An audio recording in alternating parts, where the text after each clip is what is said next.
somebody is hurt, we are supposed to encourage them, not kill them. We're not supposed to kick them because they are down. We're supposed to lift them up. Galatians 6 says it like this. If anybody is overtaken in a fault, i.e. sin, let you that are spiritual restore them to the fellowship, and then restore them with humbleness and humility. Why? Because you can fall into the same snare. While you over there talking about her daughter and her child out of wedlock, you would look up and your daughter had 3 out of wedlock. While you over there sitting there talking about how she done got divorced 2 times, you would look up over there and find out your husband still married. You in a polygamous bigamy situation. He never did get divorced from that girl. We are supposed to encourage one another.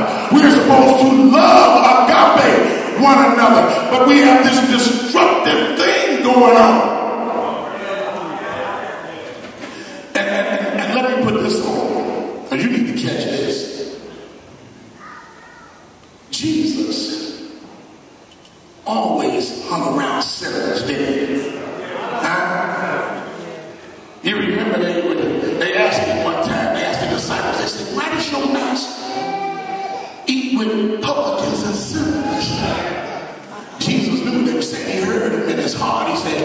He said, those that are well don't need the physician, but those that are sick need the physician.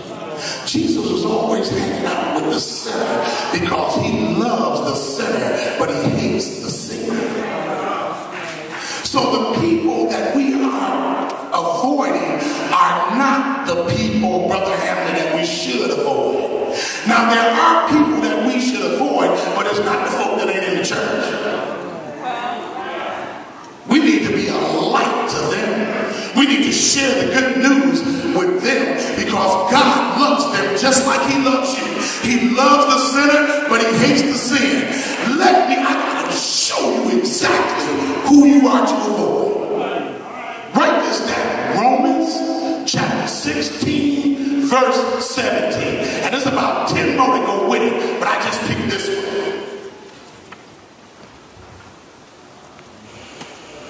I gotta read it to you.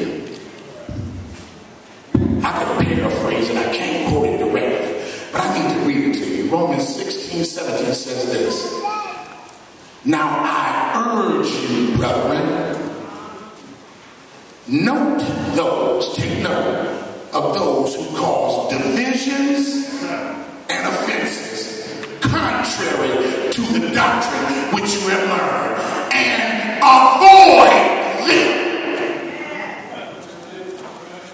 Now there are similar warnings, at least 7 or 8, all through the New Testament about staying away from so-called believers that are nothing but trouble